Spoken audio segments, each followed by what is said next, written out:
Thank you, everybody. I like that. As world leaders continue to felicitate with Donald Trump on his victory at the polls in the US, Nigeria's main opposition leader, Peter Obi, has joined the fray. Writing on his verified X handle, Peter Obi said, quote, "Yesterday I extended my congratulations to President Donald Trump on his successful return as the 47th President of the United States. I am optimistic that his victory will reinforce democracy worldwide and contribute to fostering much-needed global peace. I also congratulate Vice President Kamala Harris on her resilience and dedication throughout her political journey. She contested with courage and strength, yet in the end, the will of the people prevailed. The peaceful conduct of these US elections, along with the efficient transmission and release of results, should serve as an example and an inspiration for us here in Nigeria to abandon outdated practices such as electoral malpractice, vote buying, election violence, and network disruptions that continue to hinder our democratic process. No democratic election is complete unless the people's will is genuinely reflected through the ballots. As a nation, let us collectively work to restore the integrity of our electoral system and ensure that our process for choosing leaders is free, fair, and reflective of the people's true desires. Congratulations to the United States of America. A new Nigeria remains possible." Unquote. Now, the focus of this message is that Peter Obi said that he extended his congratulations to President Donald Trump. That means he already did that before writing it in the message on X. How did he communicate with President Trump? Did he call him on phone, or he passed the message through an associate or one of his handlers? However he passed the message, Peter Obi is trying to send a message here. He's trying to tell Nigerians, hey, I have access to Donald Trump, a man that will be sworn in a little over 2 months' time. Unless he knows him personally, it will be difficult for anyone that is not a head of state, a prime minister, a leader of any government of any country to have access to the President of the United States. It's practically impossible. And there's no public photo of Peter Obi with Donald Trump, like the one he snapped with the former UK Prime Minister Boris Johnson. Also here with Paul Ryan, the former Speaker of Congress in the United States. It remains to be seen how he had access to Donald Trump, how he passed that congratulatory message to him.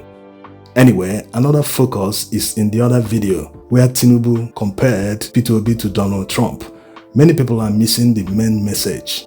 If you look at the comments in that video, many people are trying to look at it literally. No, that's not the objective or the intention of the Nigerian government to label Peter Obi as the Donald Trump of Nigeria. No, it has nothing to do with, Donald Trump lost the election the other time, he won this time. They are trying to insinuate that Peter Obi lost the other time, he will win this time. No, that's not their intention. Their intention is to label him as a populist. Yes, Donald Trump is seen as a populist in the US, and the fact that he contested the last election saying that he was rigged out, they are insinuating that Peter Obi did the same thing in Nigeria, that he refused to accept the result of the election, despite the fact that he went to court.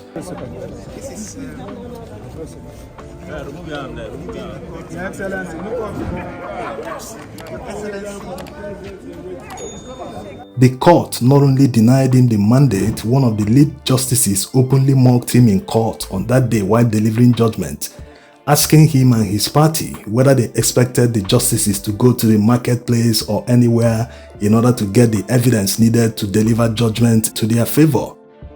So despite all this, he endured. He has refused to go away. The fact that he refused to go away, to disappear from the scene, so that the people that stole power will continue acting without opposition. That's why they tried to label him as a populist, as a Donald Trump of Nigeria, that he refused to accept the result of the election despite losing in court. He's still around, he's still opposing them. They just don't want to see him around. Remember, at one time, Peter Obi said that they were threatening him to leave Nigeria. He said that he's not leaving this country for anyone. He's a Nigerian. He's not going to run away.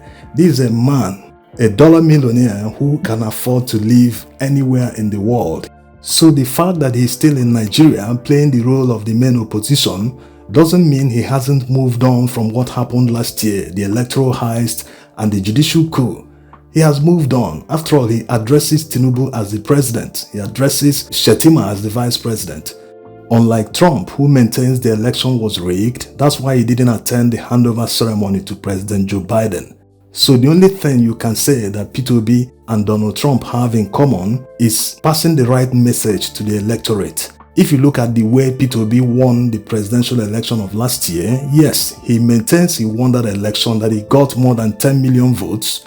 So now is the time for a strong socio-political structure across the country, across the 36 states, one that includes not just hardcore obedience, but also over 6 to 10 million. Because I know while they said we got 6 million votes, I know we got up to 10 million. He passed the right message to Nigerian people. That was why people campaigned for him with their own money.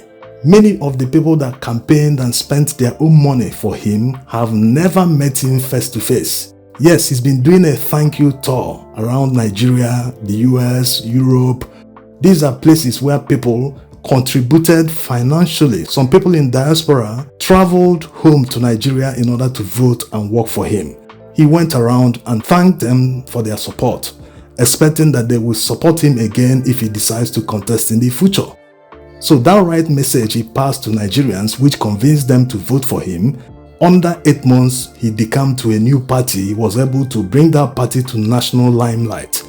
Even if we go by the announced results by INEC, it's not easy. A politician decamping to a new party, under 8 months, he's able to score more than 6 million votes. No politician alive in Nigeria can do that. Even Atiku Abubakar, he cannot decamp to a new party, unknown party, without any political structure, without any governor or local government chairman in that party, and score up to 6 million votes. The other time he did that, even the party he decamped to, that's Tinubu's party, AC at the time, the party at least had governors from the southwest region of Nigeria, but he didn't score up to 2 million votes at the time. On day one, I will launch the largest deportation program in American history to get the criminals out. The same thing can be said about how Donald Trump won the US presidential election. He concentrated on the message, the failings of the current administration, and he was able to convince the people. Look at the popular vote, he won by about 5 million votes. That's the most important thing. Forget about his rhetoric. While his opponents were trying to pass the message about his character, about many things, the people weren't buying it. They were looking at the policies and other things. That was exactly what Peter Obi did last year. He was able to convince Nigerians that the administration at the time was going in the wrong direction. He set out his own path, that this is how he plans to move Nigeria's economy from a consumption-based economy to a production-based one. The people bought it hook, line and sinker. That was why they trooped out en masse to vote for him. They put all their hope in him, but at the end of the day, they switched off the IREF server to prevent upload of the presidential election results, while that of the Senate and Federal House of Reps, elections that were held the same day, the results from those ones were able to be uploaded, but they couldn't upload only the presidential election. It was an intentional way of stopping the tsunami that would have swept this country. Anyway, they've gotten power today, but they cannot govern. They have made the situation worse, more than 3 times worse than Nigerians were in January last year before they came to power. So it's not about snatching it, grabbing it and running away with it. It is about doing something with what you stole. Are you going to play that trumpet in the marketplace in the village square when you know it was stolen? Thanks for watching.